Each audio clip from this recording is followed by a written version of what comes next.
ओम नमः शिवाय। दोस्तों, हर हर महादेव। दोस्तों, सनातन धर्म में घर की सुख शांति और संपन्नता के लिए दीपक जलाने का विशेष महत्व है। किसी भी धार्मिक अनुष्ठान या पूजा पाठ के समय अग्निदेव की आराधना की जाती है और भगवान के समक्ष दीपक जलाकर रखा जाता है। यह हिंदू धर्म की आस्था और विश्वास का प्रतीक है। दीपक जलाने से अंधेरा दूर होता है। साथ ही इसका वैज्ञानिक महत्व भी है कि विभिन्न समय पर विभिन्न प्रकार के दीपक जलाते हैं जो वातावरण को शुद्ध भी करते हैं और हमारे अंतःकरण को जो है प्रफुल्लित करते हैं। सुबह शाम दीपक जलाने का विधान है। तो दोस्तों, दीपक जलाने के कुछ नियम भी होते हैं। आज हम उनके बारे में जानकारी लेंगे, जैसे कि दीपक का मुंह कौन सी दिशा में रखना चाहिए, दीपक कैसे रखें, क्या घी और तेल का दीपक मिक्स करके जला सकते हैं, क्या घी का दीपक किस दिशा की ओर रखें, तेल का दीपक किस दिशा की तरफ रखना चाहिए। इस प्रकार की जानकारी आज मैं आपको इस वीडियो के माध्यम से देने जा रहा हूँ। दोस्तों, आपसे निवेदन है कि इस वीडियो को पूरा देखें और उसको अपनाएं, साथ ही आपकी सारी शंकाएं से दूर हो जाएंगी। सबसे पहले बात करेंगे कि दीपक को धरती पर सीधे रखें या नहीं। दीपक को दोस्तों धरती पर सीधे ही नहीं रखना चाहिए। दीपक को रखने के लिए फूल का आसन रख सकते हैं, चावल के आसन पर रख सकते हैं या किसी पात्र पर रख सकते हैं, जिससे आपको धरती पर स्पर्श का दोष नहीं लगेगा। दोस्तों, शास्त्रों में कहा गया है, पुस्तकम यज्ञ सूत्रम च भूमौ संस्थापये नरः न भवेत विप्रयोनो च तस्य जन्मांतरे जनहि।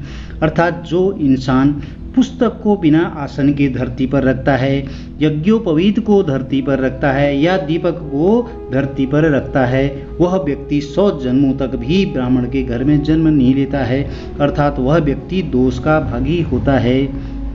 न चैव स्थापये दीपम साक्षात भूमौ कदाचन। इसलिए कभी भी जो है दीपक को सीधे ही धरती पर नहीं रखना चाहिए।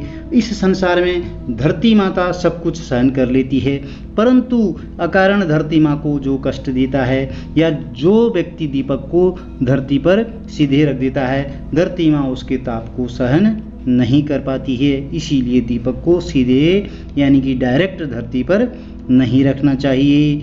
अब दूसरी बात करेंगे, जब आप दीपक को प्रज्वलित करते हैं तो प्रज्वलित करने के बाद उसमें गंध चंदन आदि जो है लगा दें। उसका ओम दीप नारायण आय नमः सरल मंत्र कह करके पूजा करें या शुभम करोति कल्याणम आरोग्यम सुख संपदम मम बुद्धि प्रकाशम च दीप ज्योति नमोस्तुते। सरल मंत्र का भी उपयोग कर सकते हैं या यह मंत्र भी पढ़ सकते हैं। दीप जलाने के बाद हस्त प्रक्षालन अवश्य करना चाहिए। अब जो है गाय का घी सबसे उत्तम माना गया है। यदि आप गाय के घी का दीपक लगाते हैं तो इससे जो है देवता के सम्मुख और अपने बाएं हाथ की तरफ रखें। और यदि तेल का दीपक, वह भी तिल का तेल जो है सर्वोत्तम कहा गया है, तो तेल का दीपक जो है प्रज्वलित करने जा रहे हैं तो अपने दाहिने हाथ की तरफ जलाना चाहिए।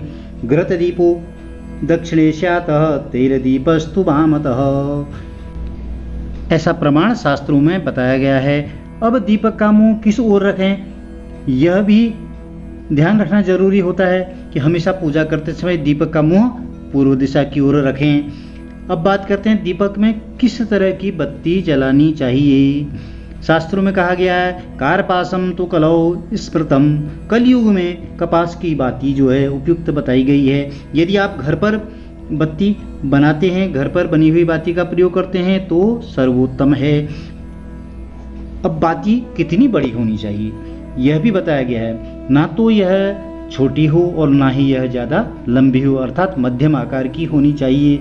यदि आपने अखंड दीपक जलाया है तो उसे बार बार हिलाना नहीं चाहिए और ना ही अखंड दीपक में नीराजन अर्थात आरती करने के लिए करें। आरती करने के लिए अलग से दीपक का प्रयोग करना चाहिए। जो दीपक से पूजा पाठ कर रहे हैं, अखंड दीपक जला रहे हैं, उसी से आरती कभी नहीं करनी चाहिए। यदि आपने किसी साधना या सिद्धि का संकल्प लिया है तो दोस्तों उसके लिए आप आटे का दीपक लगा सकते हैं, आटे के दीपक का इस्तेमाल कर सकते हैं। यदि आप मिट्टी के दीपक जला रहे हों तो वह दीपक खंडित नहीं होने चाहिए। इस बात का हमें बहुत ही ज़्यादा ध्यान रखना है। दोस्तों, मैं आशा करता हूँ कि इस वीडियो में दी गई जानकारी आपको अच्छी लगेगी। आपका दिन शुभ हो। हर हर महादेव।